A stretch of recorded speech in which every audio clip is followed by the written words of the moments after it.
J'ai toujours cru que l'amour était synonyme de sacrifice, jusqu'au jour où mon propre fils m'a prouvé le contraire. Le thermomètre affichait -15 °C lorsque Julien est venu me chercher ce matin-là. Je le voyais depuis la fenêtre de mon petit appartement strasbourgeois, assis dans sa BMW argentée, le moteur tournant, les yeux rivés sur son téléphone plutôt que de monter frapper à ma porte. C'était devenu une habitude chez lui, cette attente passive, comme si j'étais son employé personnel et non sa mère. Je pris mon temps pour enfiler mon manteau, non pas la grosse doudoune que j'avais dénichée chez Emmaüs l'hiver dernier, mais le fin manteau en laine qui avait appartenu à mon défunt mari, Samuel. Julien m'avait fait remarquer plus d'une fois qu'il me donnait l'air d'une sans-abri, mais c'était la seule chose qui me restait de Samuel, et le froid glacial de janvier n'allait pas m'empêcher de le porter. Il gardait encore son odeur, un mélange subtil de tabac à pipe et d'eau de Cologne bon marché, un parfum qui était pour moi plus réconfortant que n'importe quelle fourrure. J'ai ajusté mon foulard en soie, un cadeau de notre 10e anniversaire, sentant le tissu frais glisser sur la peau de mon cou, un contraste saisissant avec la laine rêche du manteau. Quand je suis finalement descendu, Julien ne m'a même pas jeté un regard alors que je me glissais sur le siège passager. Il a grommelé que j'étais en retard, démarrant déjà la voiture.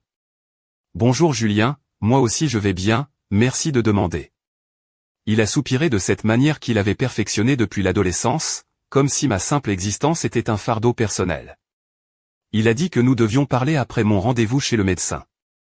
Mon estomac s'est noué, mais j'ai gardé une voix calme, lui demandant de quoi il voulait parler. « De mes arrangements, a-t-il répondu, de mon avenir. » Des arrangements, comme si j'étais un meuble qu'il fallait déplacer. J'ai regardé par la fenêtre les rues verglacées de la Cruteno, me souvenant de Julien à 10 ans, me suppliant de ne pas aller travailler pendant les tempêtes de neige, terrifié à l'idée qu'il m'arrive quelque chose. Aujourd'hui, à 40 ans, il parlait de moi comme d'un problème à résoudre. L'accident avait été mineur, une glissade sur une plaque de verglas sur le parking du supermarché 3 jours plus tôt, qui m'avait laissé avec quelques bleus et un poignet douloureux. Mais Julien avait insisté sur le fait que c'était un signe, que je devenais peu fiable. Marine, sa femme, avait utilisé le mot « fardeau » au téléphone, pensant que je ne l'entendais pas. Un fardeau. Après tout ce que j'avais sacrifié. J'ai tenté de changer de sujet, demandant des nouvelles de ma petite fille de 17 ans, Chloé. Il a répondu qu'elle était occupée avec le lycée, qu'elle avait mieux à faire que de me rendre visite. Un mensonge. Chloé m'avait envoyé un texto la veille pour savoir si elle pouvait passer le week-end. Julien le lui avait probablement interdit, comme il l'avait fait si souvent. Je lui ai rappelé que je n'étais pas un fardeau, que ce n'était qu'un petit accident, que ça arrivait. Il s'est arrêté à un feu rouge et m'a enfin regardé. Ses yeux, autrefois aussi chauds que ceux de son père, étaient maintenant froids et calculateurs. Il a dit que j'avais 68 ans, que je vivais seul dans ce petit appartement, et m'a demandé ce qui se passerait si je tombais et que personne ne s'en rendait compte pendant des jours. J'ai rétorqué que j'avais des voisins, des amis. Quand est-ce que quelqu'un qui n'est pas de la famille est venu te voir pour la dernière fois? La question m'a blessé car je connaissais la réponse. C'était il y a des mois.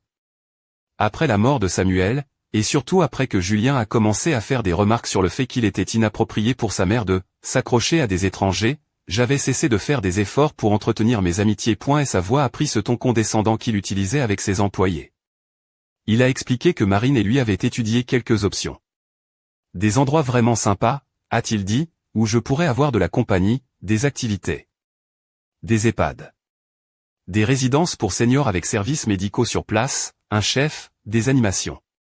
Je n'ai même pas besoin d'entendre les options, j'ai dit non. Le feu est passé au vert et il a accéléré brusquement, le silence tendu emplissant l'habitacle.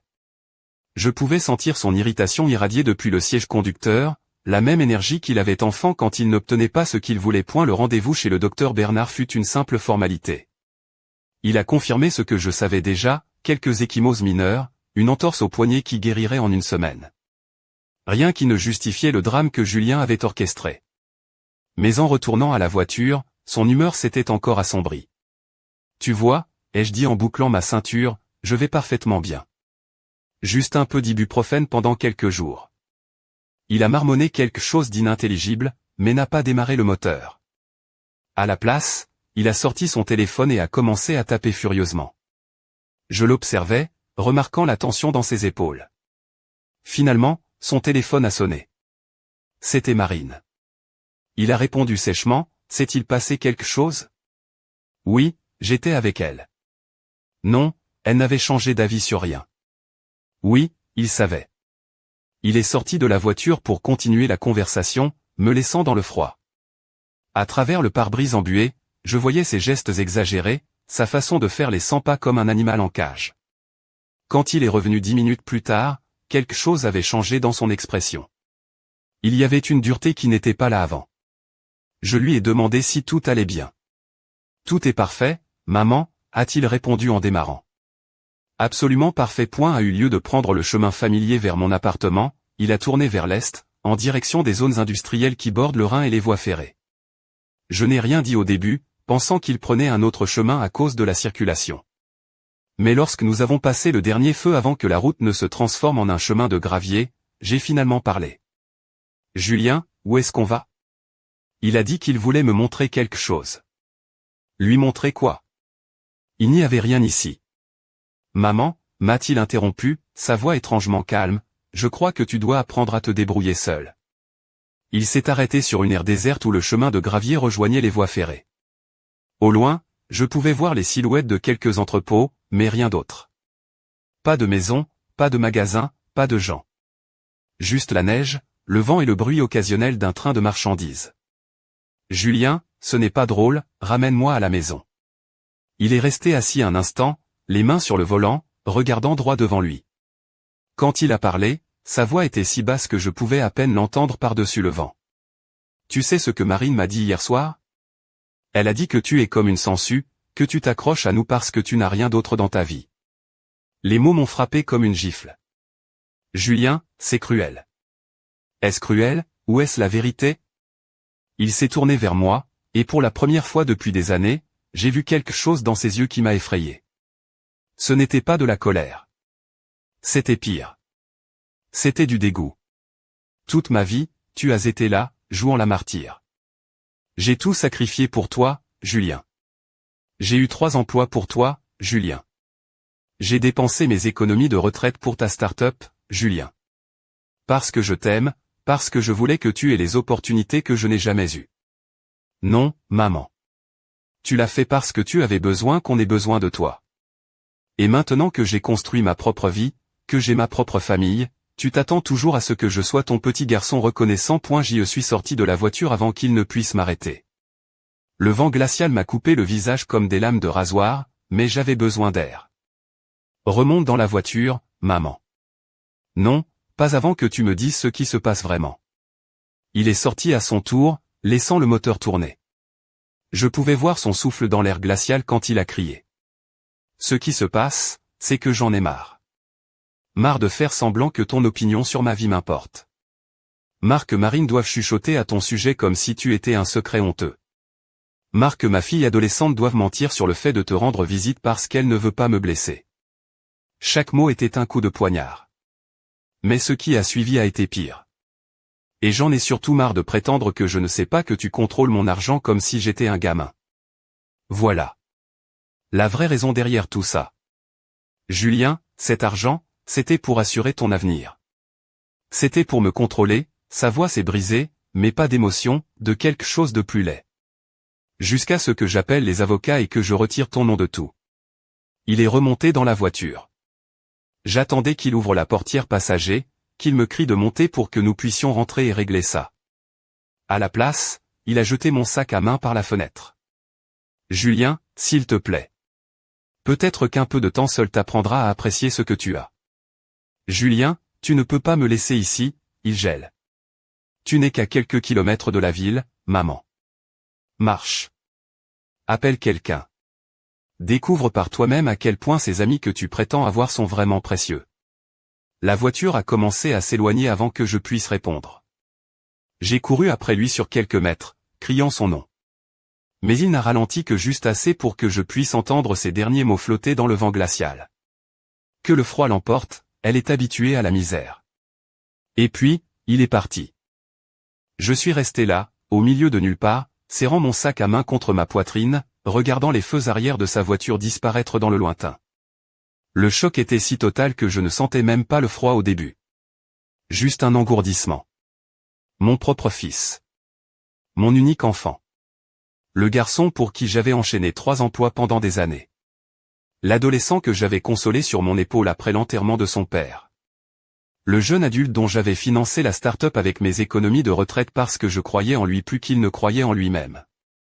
Il venait de m'abandonner pour que je meure. Le vent hurlait entre les entrepôts vides, et finalement, le froid a commencé à s'infiltrer à travers mon mince manteau. J'ai cherché mon téléphone dans mon sac, mais bien sûr, la batterie était à plat. Je ne l'avais pas rechargé complètement depuis l'accident, et Julien le savait point. J'ai commencé à marcher dans ce que j'espérais être la direction de la ville, mais après quelques minutes, j'ai réalisé que je ne sentais plus mes pieds. La neige était plus profonde qu'elle n'y paraissait depuis la voiture, et mes bottines élégantes mais peu pratiques n'étaient pas faites pour ça. C'est là que la vraie peur a commencé à s'installer. Pas la peur d'être abandonné ou trahi, mais la peur primitive et animale de mourir. Julien avait peut-être raison sur une chose, je pourrais vraiment ne pas survivre à ça. Je me suis forcé à continuer, un pied après l'autre, me rappelant que j'avais survécu à pire. La mort de Samuel, élever Julien seul, des années de travail jusqu'à l'épuisement juste pour maintenir notre petite famille à flot.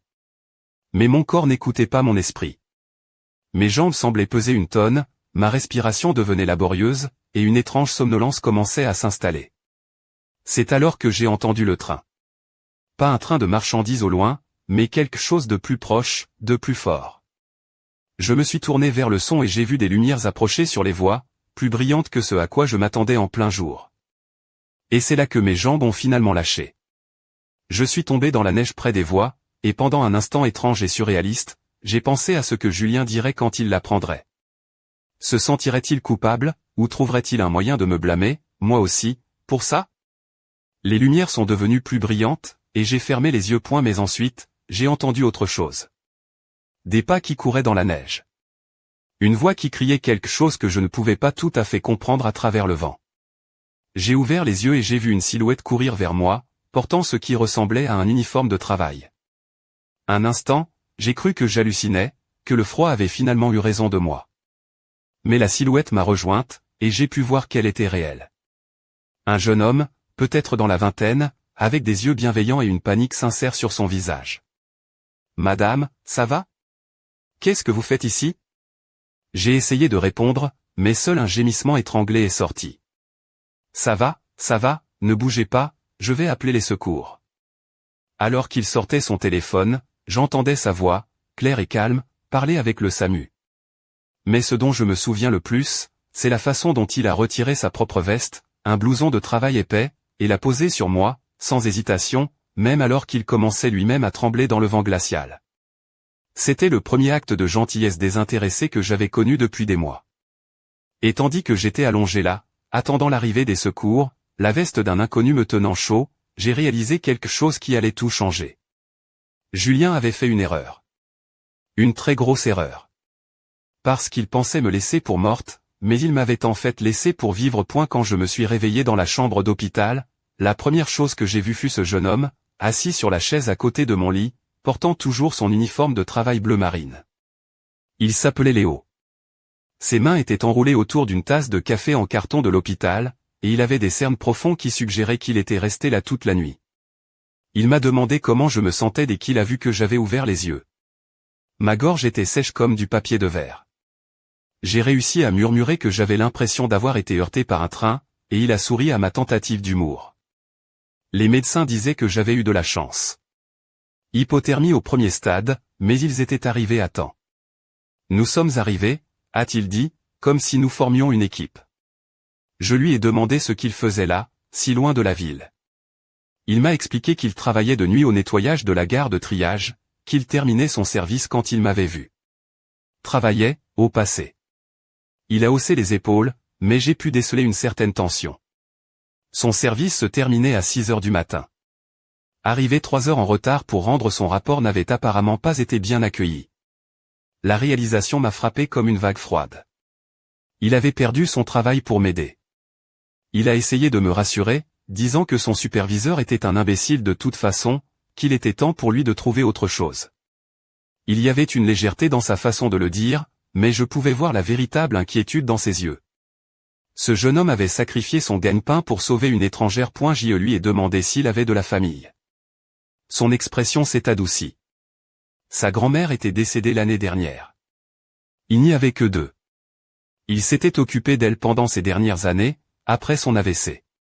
Ses parents? Sa mère était partie quand il avait 12 ans. Son père, il ne l'avait jamais vraiment connu. Mais sa grand-mère, elle l'avait bien élevé. Elle lui avait appris que quand on voit quelqu'un dans le besoin, on ne détourne pas le regard. J'ai senti quelque chose se desserrer dans ma poitrine. Le contraste avec mon propre fils était si brutal qu'il m'a presque coupé le souffle. Je lui ai demandé pourquoi il était resté. Les ambulanciers étaient arrivés, m'avaient amené ici. Il aurait pu partir. Il a baissé les yeux, comme si la question le prenait par surprise. Il a dit qu'il ne savait pas trop, qu'il voulait juste s'assurer que j'allais bien. Il a raconté que lorsqu'il avait trouvé sa grand-mère après son AVC, il n'était qu'un enfant effrayé. Personne n'était resté avec lui à l'hôpital. Il avait dû attendre seul pendant des heures, sans savoir si elle allait s'en sortir. Il a supposé qu'il ne voulait pas que quelqu'un d'autre vive sa poing. Les larmes menaçaient de couler, mais je les ai retenues. Je lui ai demandé si quelqu'un avait appelé pour prendre de mes nouvelles. Les médecins avaient essayé de contacter mon contact d'urgence, mais le numéro ne fonctionnait plus. Bien sûr que non. Julien avait probablement changé de numéro après m'avoir laissé sur les voies. Ou peut-être qu'il ne répondait tout simplement pas aux appels me concernant. Je lui ai demandé s'il avait mon sac. Oui, il l'avait. Les ambulanciers l'avaient apporté. J'ai pris le sac avec des mains tremblantes et j'ai cherché à l'intérieur. Mon portefeuille était là, mais visiblement plus léger. J'ai rapidement vérifié ma carte d'identité, ma carte vitale. Tout mon argent liquide avait disparu. Ma carte bleue manquait également. Quelqu'un a fouillé mon sac, ai-je dit, plus pour moi-même que pour Léo. Ce n'était pas seulement un abandon. C'était une profanation. Julien avait non seulement tenté de se débarrasser de moi, mais il m'avait volé au passage. Ce qu'il ne savait pas, c'est que ce compte bancaire ne contenait qu'exactement 300 €. C'était un compte joint que nous avions ouvert des années auparavant pour qu'il puisse m'aider avec les courses quand j'avais été malade. Nous ne l'avions jamais fermé. Mais tout le reste, tout ce qui était important, était sur des comptes qu'il ne connaissait pas, sous le contrôle de fiducie que j'avais très soigneusement mis en place des années auparavant. Samuel avait toujours dit que j'étais trop intelligente pour mon propre bien. Mais pour la première fois depuis des mois, j'étais reconnaissante pour chaque instinct paranoïaque qui m'avait poussé à protéger mes véritables actifs. Une infirmière est entrée pour vérifier mes constantes et m'informer que je pourrais rentrer chez moi dans l'après-midi si ma température restait stable. Quand elle est partie, Léo s'est levé, disant qu'il devrait me laisser me reposer. Léo, attendez. Je ne voulais pas qu'il parte. En 12 heures, il avait montré plus d'inquiétude sincère pour mon bien-être que ma propre famille en des mois. Je lui ai demandé s'il voulait déjeuner avec moi quand je sortirais. Il y avait un petit bistrot sympa près de chez moi. Je voulais le remercier comme il se doit. Son sourire fut sincère et chaleureux. Il a dit qu'il adorerait. Après son départ, je suis resté allongé, regardant le plafond et pensant. Julien croyait m'avoir laissé pour morte, mais au lieu de cela, il m'avait laissé pour me souvenir de qui j'étais vraiment. Je suis Amélie Renaud. J'ai maintenu une famille à flot pendant 20 ans après la mort de mon mari. J'ai créé un cabinet de comptabilité à partir de rien tout en élevant un fils adolescent. J'ai investi et géré l'argent assez bien pour financer l'entreprise de Julien tout en conservant ma propre sécurité financière. Je ne suis pas une victime. Je suis une survivante. Et il était temps que Julien apprenne la différence. J'ai cherché à nouveau dans mon sac, cette fois plus profondément. Là, dans la poche intérieure que Julien n'avait pas pris la peine de vérifier, se trouvait mon petit carnet d'adresses en cuir. À l'intérieur, le numéro dont j'avais besoin. Maître Delphine Dubois, mon avocate spécialisée en patrimoine. J'ai demandé à l'infirmière si je pouvais utiliser le téléphone de la chambre. J'ai composé le numéro de mémoire. Elle a répondu à la deuxième sonnerie. Cabinet d'avocat Dubois. Delphine, c'est Amélie Renaud. Amélie, comment allez-vous? Je n'ai pas eu de vos nouvelles depuis des mois. J'ai connu des jours meilleurs, Delphine. Il faut activer le protocole glaçon. Il y eut une longue pause à l'autre bout du fil. Julien est sur le point de recevoir les premiers signes que son monde s'effondre, mais d'abord, Léo et moi devions déjeuner. J'ai choisi la petite astérisque Winstub astérisque au coin de ma rue, non pas parce que la cuisine était exceptionnelle, mais parce que Jean-Luc, le propriétaire, me connaissait depuis des années. C'était l'un des rares endroits où je me sentais encore comme une personne à part entière, pas comme une obligation. Jean-Luc, un homme robuste à la moustache fournie, est sorti de derrière son comptoir en chaîne dès que nous sommes entrés. Il a essuyé ses mains sur son tablier et ses yeux se sont plissés de bienveillance. « Amélie, » il a dit, « ça fait des semaines qu'on ne vous a pas vu. Où étiez-vous passé ?» Je lui ai répondu que je vivais des aventures. Je lui ai présenté Léo, et j'ai observé Jean-Luc évaluer instantanément la situation, une femme âgée avec un jeune homme qui n'était manifestement pas de sa famille, tous deux avec des vêtements un peu froissés, elle avec une expression plus dure que d'habitude. Jean-Luc était un Alsacien de la vieille école, il savait reconnaître quelqu'un qui avait traversé une épreuve. Il nous a dit de nous asseoir où nous voulions, que le déjeuner était pour la maison aujourd'hui. J'ai protesté, mais il a insisté. Dans ce pays, a-t-il dit, quand quelqu'un arrive dans mon restaurant avec ce regard dans les yeux, il a besoin de plus que de la nourriture. Il a besoin de savoir qu'il y a encore des gens bien dans le monde. Nous nous sommes installés à une table près de la fenêtre, d'où je pouvais voir mon immeuble de l'autre côté de la rue. Léo a commandé une simple tarte flambée, et moi, j'ai pris ce que je prenais toujours ici, une soupe à l'oignon et un verre de sylvaner. De la nourriture réconfortante. Alors, a dit Léo après que Jean-Luc se soit éloigné, vous voulez me parler de ce qui s'est vraiment passé hier ? Je lui ai demandé ce qu'il voulait dire. Madame Renaud, a-t-il répondu, j'ai trouvé une femme de 68 ans sur des voies ferrées en plein hiver, ne portant qu'un manteau léger et sans téléphone fonctionnel. Ce n'est pas un accident. J'ai étudié son visage. Il n'y avait pas de curiosité morbide, juste une inquiétude sincère et autre chose, le genre de compréhension qui vient de celui qui a vu trop de cruauté dans sa propre vie. Mon fils m'a laissé là. Pourquoi ? La question simple m'a désarmé plus que n'importe quelle expression d'horreur n'aurait pu le faire. J'ai essayé de trouver les mots. Parce qu'il pense que je suis un fardeau. Parce que sa femme pense que je suis embarrassante. Parce qu'il voulait l'argent sans la responsabilité qui allait avec. Léo a hoché lentement la tête. Et l'argent est en sécurité. Il l'est depuis des années. Mon défunt mari était paranoïaque à ce sujet, et il s'avère que j'ai hérité d'une partie de cette paranoïa. Bien, a-t-il simplement dit. Oui, bien. Parce que quiconque laisse sa mère mourir dans une tempête de neige ne mérite aucune sorte de récompense. Notre repas est arrivé et nous avons mangé dans un silence confortable pendant quelques minutes. Mais mon téléphone, celui de l'hôpital que j'avais emprunté, s'est mis à sonner. C'était Delphine. Amélie, où êtes-vous ? Je lui ai dit que je déjeunais. C'est fait, a-t-elle annoncé. Tous les accès sont gelés depuis 16h47. Les lignes de crédit, les comptes fiduciaires, les cautions de l'entreprise, tout.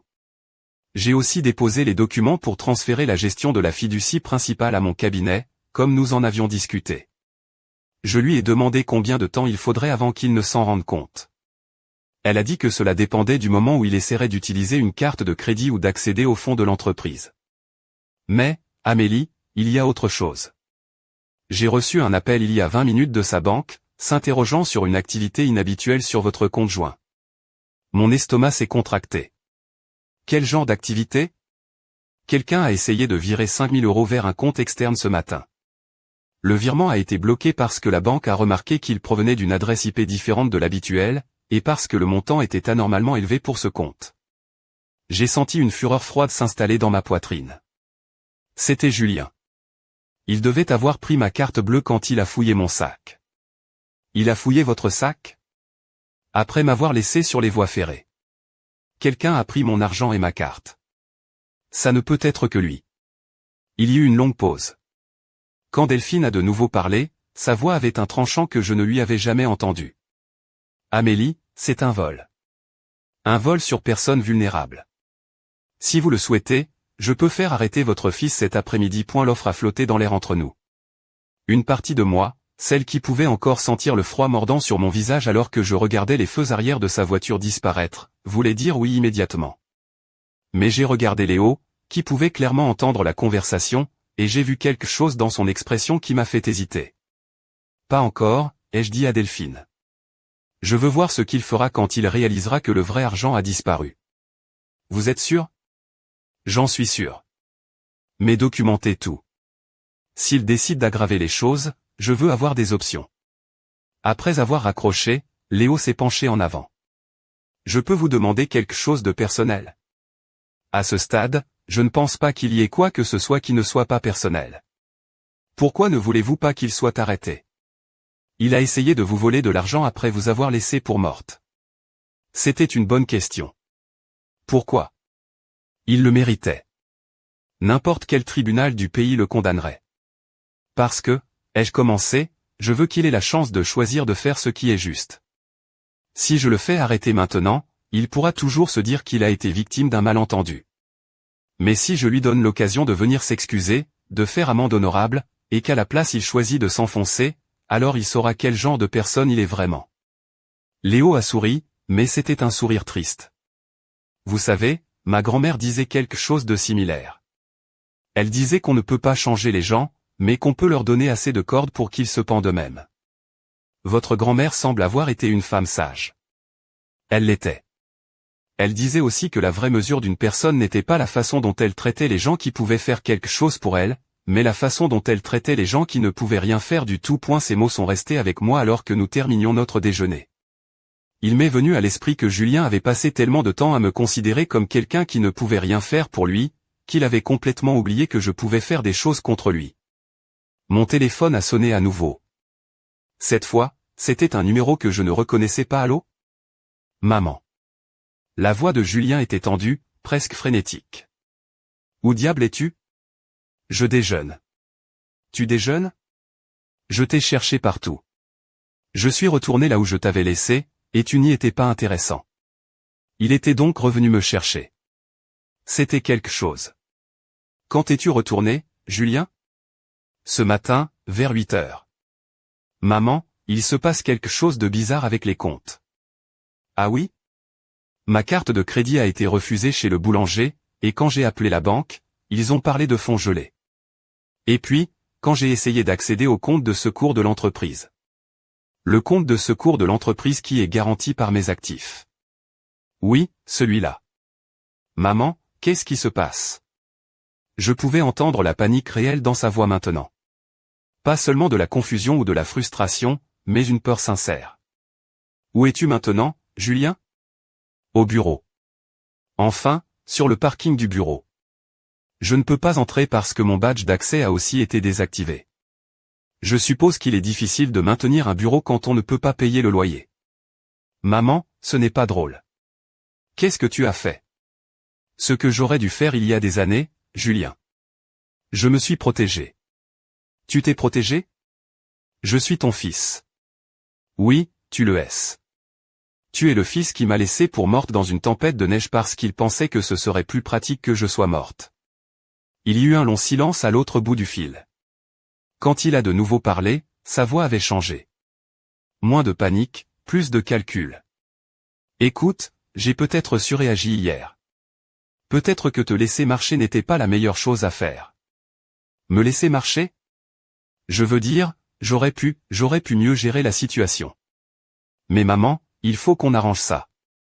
J'ai des employés, j'ai des responsabilités.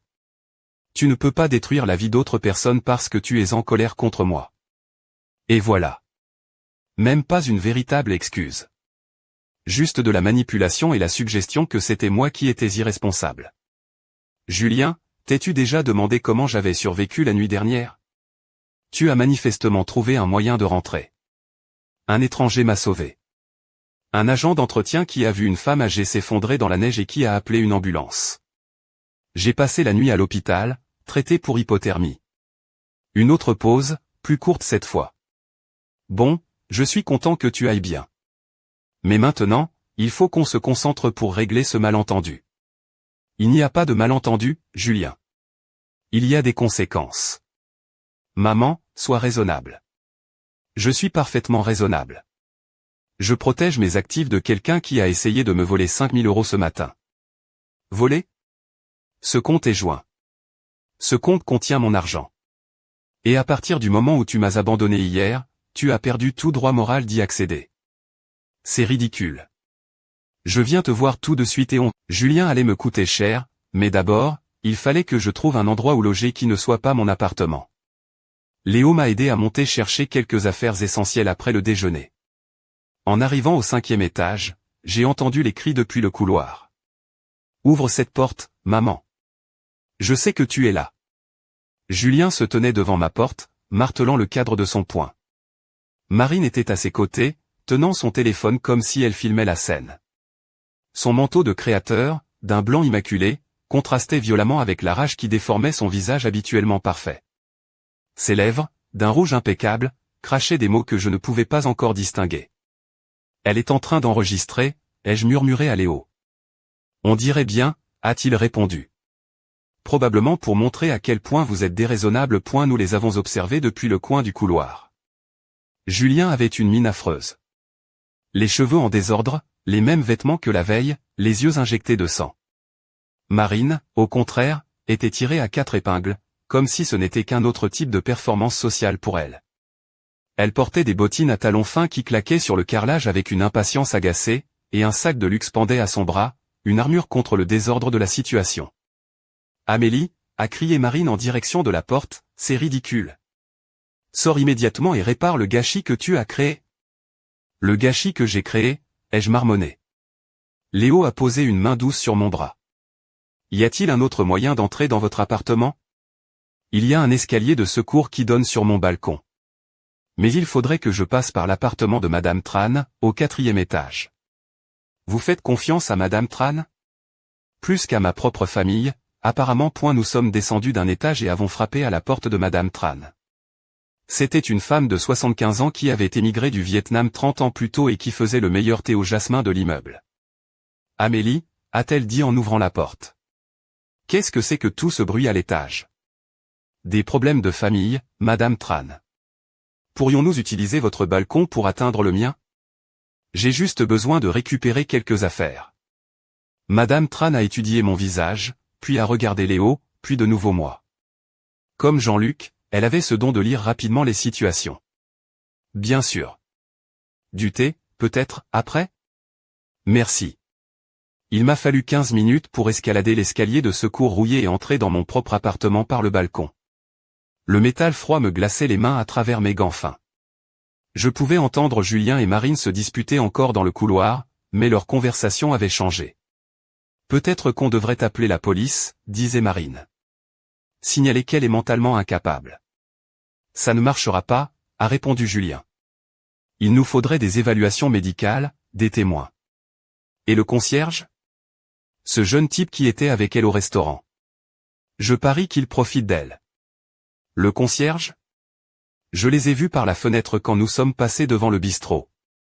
Elle lui donnait de l'argent ou quelque chose comme ça. Julien est resté silencieux un instant.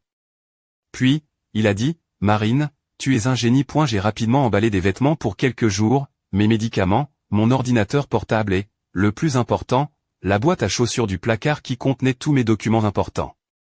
J'ai aussi pris le dictaphone que j'utilisais pour les réunions de travail des années auparavant.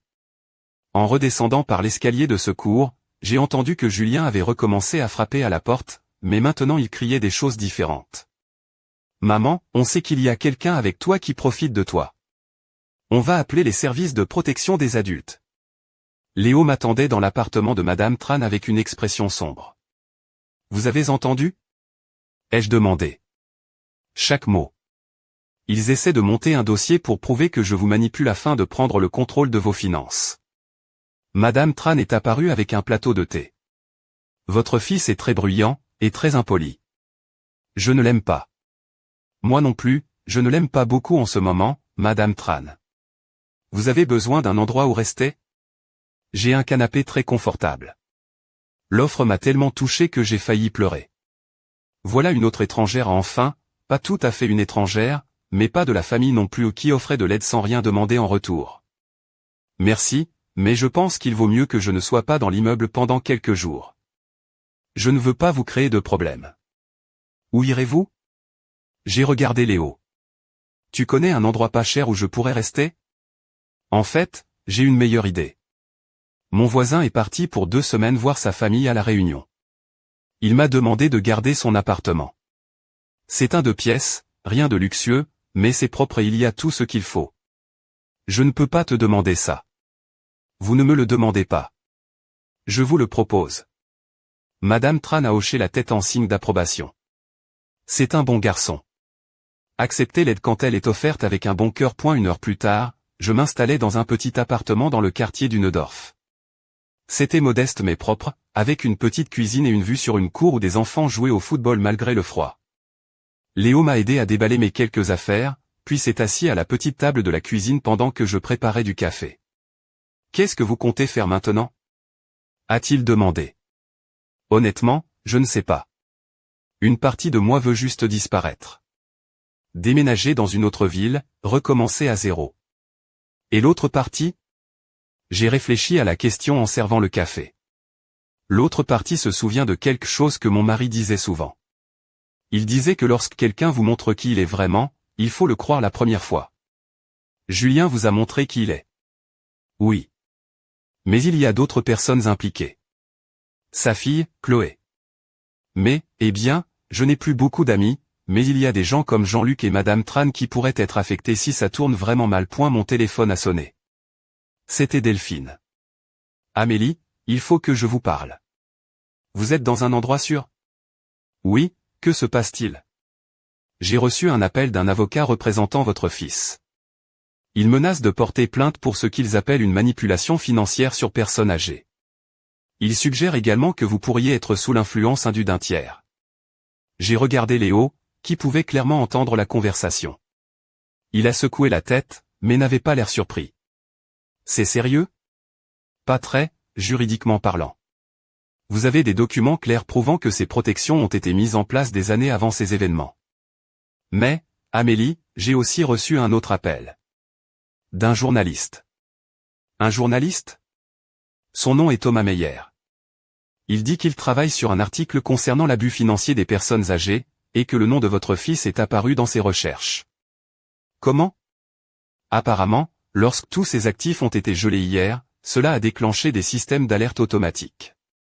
Les banques doivent signaler certains types d'activités financières inhabituelles, surtout lorsqu'elles impliquent des montants importants et des personnes âgées. Mon cœur s'est accéléré. Est-ce que ça va devenir public?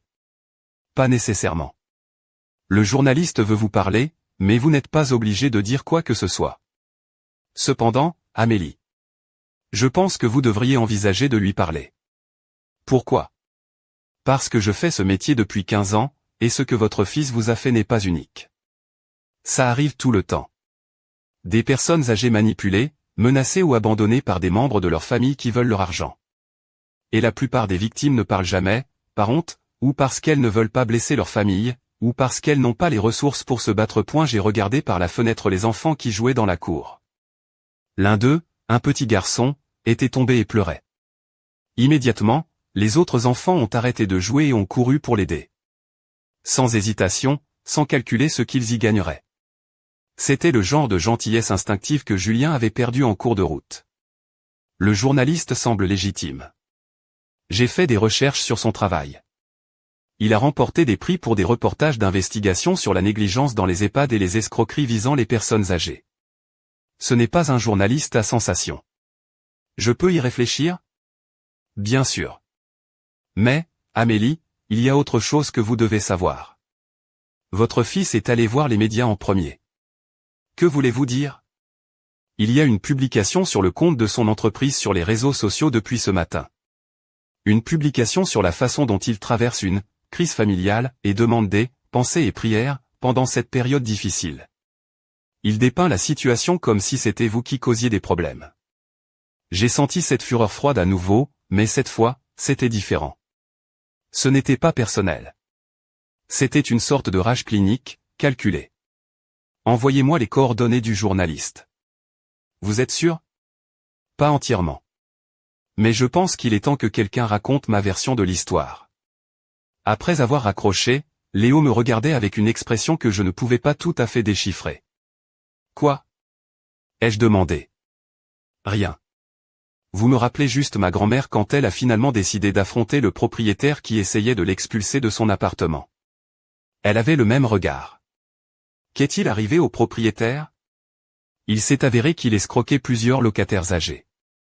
Quand Thomas Meyer est arrivé à l'appartement d'emprunt 2 jours plus tard, portant un dictaphone et une expression que j'ai immédiatement reconnue.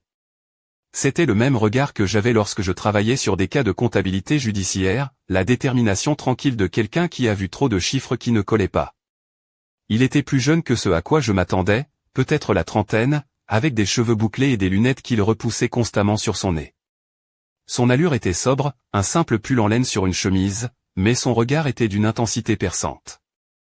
Léo avait insisté pour rester pendant l'entretien, assis dans un coin comme un gardien silencieux. Madame Renaud, merci d'avoir accepté de me parler.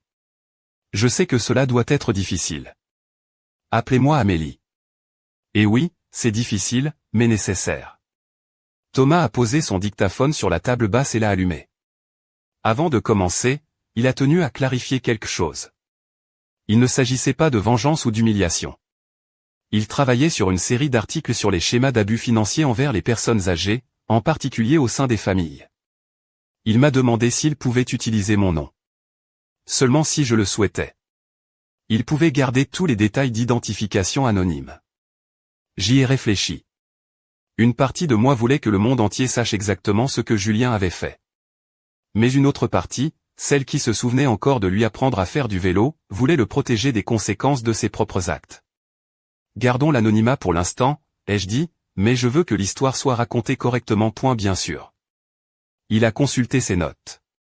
Il m'a demandé de lui parler des arrangements financiers que j'avais avec mon fils. Je lui ai tout raconté.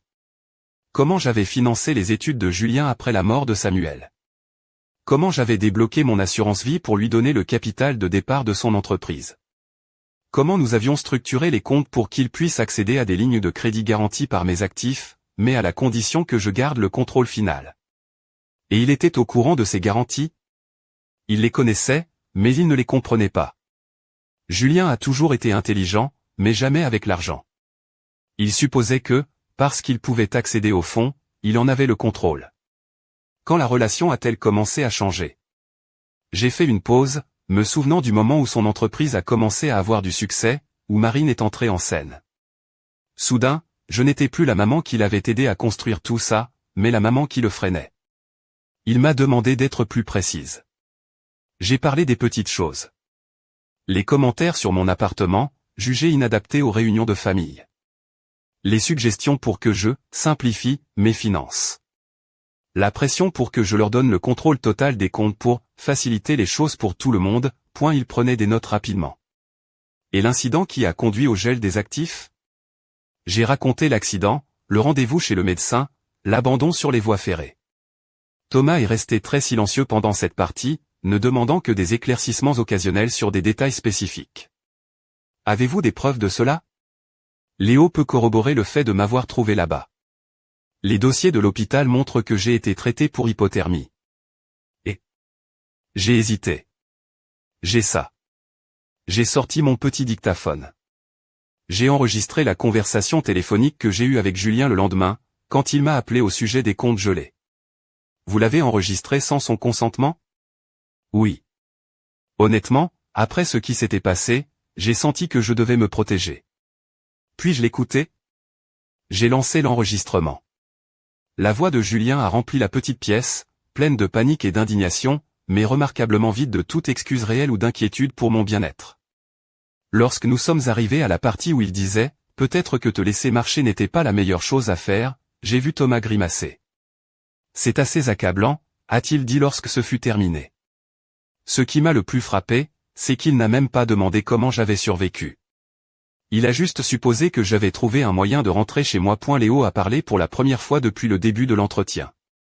Quand je l'ai trouvée, elle était inconsciente dans la neige. Si j'avais travaillé à un autre poste, ou si j'avais pris un chemin différent pour rentrer chez moi. Thomas s'est tourné vers lui. Vous avez perdu votre emploi pour l'avoir aidé? Oui, mais ça en valait la peine. Avez-vous envisagé des poursuites judiciaires contre votre fils? La question que j'avais évitée. Mon avocate dit que j'ai un dossier solide pour plusieurs chefs d'accusation. Abandon de personnes vulnérables, vol, peut-être même tentative d'homicide si un procureur voulait être agressif. Mais, c'est mon fils. Et il y a d'autres personnes qui pourraient être blessées dans le processus. Sa fille. Mais quelques amis restants. Même ses employés qui n'ont rien à voir là-dedans. Thomas a hoché lentement la tête. Que espérez-vous accomplir en racontant votre histoire? Je veux que d'autres personnes dans ma situation sachent qu'elles ont des options. Qu'elles n'ont pas à accepter d'être traitées comme des fardeaux ou des inconvénients simplement parce qu'elles vieillissent. Et je veux que les familles qui pourraient envisager de faire quelque chose comme ça comprennent les conséquences réelles.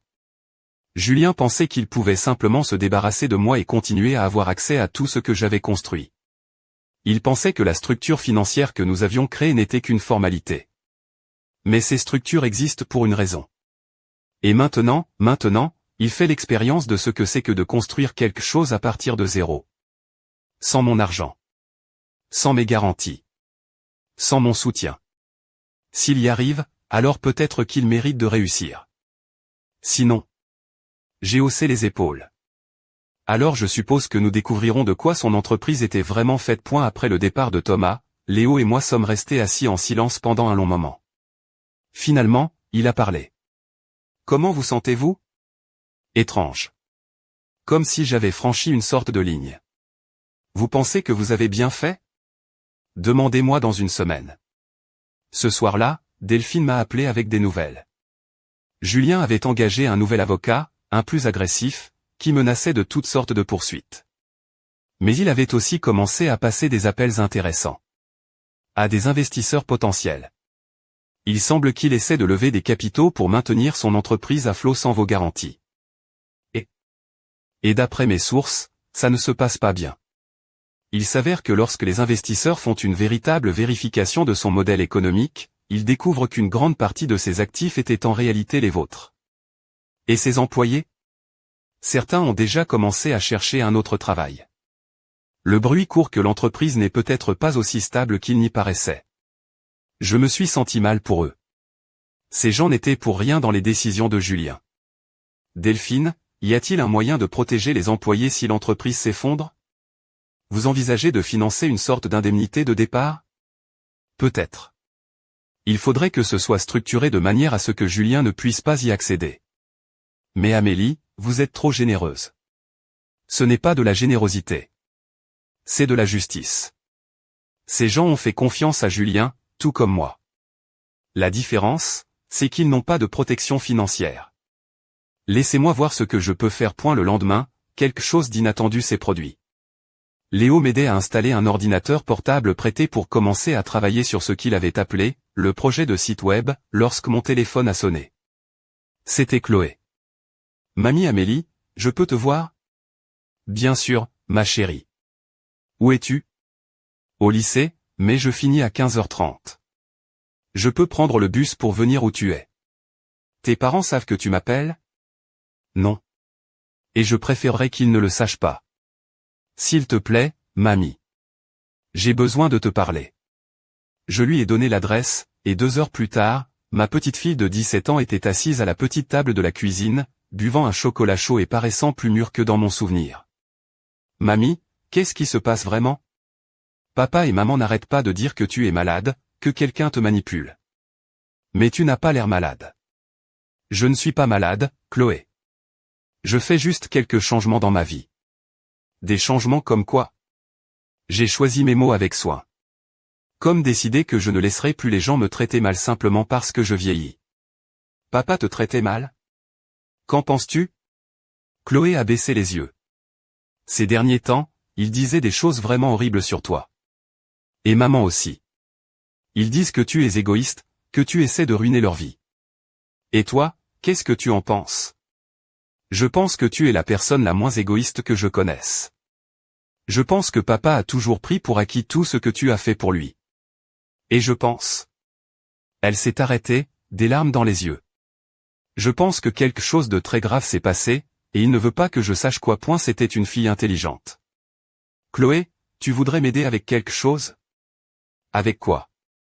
Je suis en train de créer un site web avec des ressources pour les personnes âgées qui pourraient traverser des situations difficiles avec leur famille. Tu voudrais m'aider avec le design? Ses yeux se sont illuminés. Vraiment? Vraiment. Et quand nous aurons terminé, je veux que tu aies aussi des copies de toutes les ressources. Pour l'avenir. Pour quand tu seras une jeune adulte qui aura peut-être besoin d'aider les autres. Ou pour quand tu seras une personne âgée qui aura peut-être